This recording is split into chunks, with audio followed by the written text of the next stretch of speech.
Saludos a todos, bienvenidos nuevamente a Cacho y Asociados, tu guía legal y contable. Este es nuestro canal educativo, donde nos dedicamos a compartir conocimientos y experiencias en los campos de la contabilidad, el derecho y la auditoría.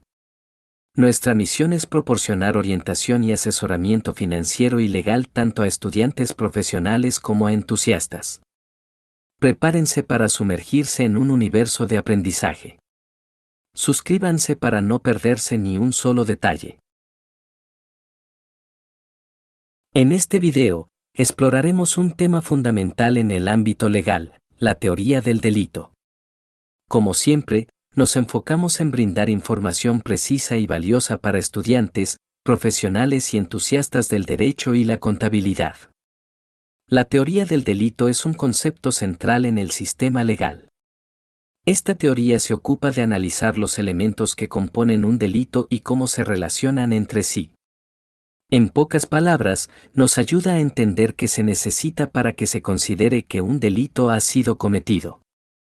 Para obtener una comprensión más profunda de la teoría del delito, es crucial familiarizarnos con tres elementos fundamentales que constituyen su esencia: la conducta, la antijuridicidad y la culpabilidad.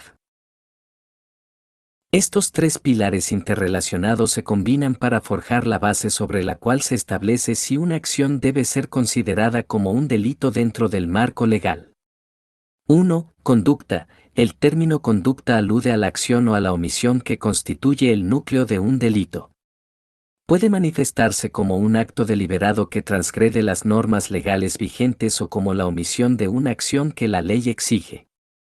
Esta conducta puede variar en naturaleza y alcance, pero en todos los casos, sirve como el punto de partida para evaluar si ha ocurrido una infracción legal. 2. Antijuridicidad. La antijuridicidad entra en juego al evaluar la contradicción existente entre la conducta realizada y el conjunto de leyes y regulaciones imperantes en la sociedad. Cuando una acción va en contra de estas disposiciones legales, se considera que es antijurídica. En otras palabras, la antijuridicidad señala si una conducta se encuentra en desacuerdo con las normativas jurídicas y, por lo tanto, establece una primera aproximación para determinar si se ha cometido un delito. 3. Culpabilidad. La culpabilidad se conecta directamente con la capacidad mental del autor para comprender la antijuridicidad de su acción. Este elemento implica que el individuo que lleva a cabo la conducta era consciente de que su acción era incorrecta desde una perspectiva legal y, a pesar de este conocimiento, optó por llevarla a cabo. La culpabilidad va más allá de la mera realización del acto, penetrando en la esfera cognitiva del individuo y evaluando si había una comprensión plena de la ilegalidad de la conducta. En conjunto, estos tres componentes, conducta, antijuridicidad y culpabilidad, se interrelacionan en el análisis de la teoría del delito para determinar si un acto específico debe considerarse un delito. Es a través de esta evaluación conjunta que se establece la presencia de los elementos fundamentales que configuran la base de la responsabilidad legal en casos criminales. Otras consideraciones. Además de los elementos fundamentales de la teoría del delito que hemos explorado anteriormente, es esencial considerar otro aspecto crucial en el análisis legal de un delito: el sujeto del delito. El sujeto del delito se refiere a la persona que lleva a cabo la conducta que potencialmente puede ser calificada como delito. En el contexto del sujeto del delito, hay dos categorías principales que merecen atención: el autor y el partícipe. Estas categorías permiten diferenciar entre aquellos que realizan la conducta directamente y aquellos que, de alguna manera, contribuyen a la comisión del delito. 1. Autor del delito. El autor del delito es la persona que ejecuta la conducta que se considera delictiva. Puede ser tanto una persona física como una persona jurídica en ciertos casos. Es importante recordar que, para ser considerado autor, se requiere la capacidad de comprender la antijuridicidad de la acción y, en los casos de acciones intencionales, también la culpabilidad. 2. Partícipe del delito. Los partícipes son aquellos que, de alguna manera, contribuyen a la realización del delito sin ser el autor directo. Hay diferentes categorías de participación, como la coautoría y la complicidad. La coautoría se presenta cuando dos o más personas participan directamente en la ejecución del delito, mientras que la complicidad se refiere a aquellos que ayudan, instigan o facilitan de alguna manera la comisión del delito por parte de otro. Es fundamental analizar la participación de cada sujeto del delito en función de su nivel de implicación y responsabilidad. Esta evaluación puede influir en la determinación de las consecuencias legales y las penas aplicables. El análisis del sujeto del delito agrega una dimensión adicional al estudio de la teoría del delito y permite una comprensión más completa de la complejidad de las acciones delictivas y sus consecuencias legales. Objetos del delito. Dentro del análisis integral de un delito, es crucial adentrarnos en la noción de los objetos del delito. Los objetos del delito son elementos fundamentales que desempeñan un papel central en la definición y clasificación de los actos ilícitos. Estos objetos se dividen en dos categorías esenciales, el objeto material y el objeto jurídico. 1. Objeto material del delito. El objeto material del delito se refiere al elemento físico o material que es afectado, modificado o dañado como resultado de la conducta delictiva. Este objeto puede variar dependiendo del tipo de delito. Por ejemplo, en un robo, el objeto material podría ser una propiedad que se ha sustraído, mientras que en un delito de lesiones, el objeto material sería el cuerpo de la víctima que ha sufrido daño. 2. Objeto jurídico del delito. El objeto jurídico, por otro lado, está relacionado con el bien jurídico protegido por la ley. Es el interés o valor que la norma legal busca salvaguardar. Cada tipo de delito está diseñado para proteger un bien jurídico específico, como la vida, la propiedad, la libertad, la honra, entre otros. Por ejemplo, en un homicidio, el objeto jurídico es la vida humana, y en un delito de fraude, el objeto jurídico puede ser la confianza en las transacciones económicas. La distinción entre el objeto material y el objeto jurídico es esencial para comprender la naturaleza y las implicaciones de un delito.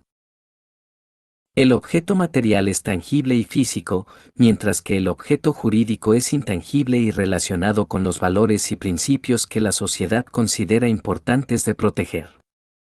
Elementos del delito. Desentrañando los componentes esenciales en el análisis riguroso de cualquier delito, es imprescindible desglosar y comprender los elementos que lo conforman. Estos elementos, en su conjunto, definen la naturaleza y la gravedad de la conducta ilícita.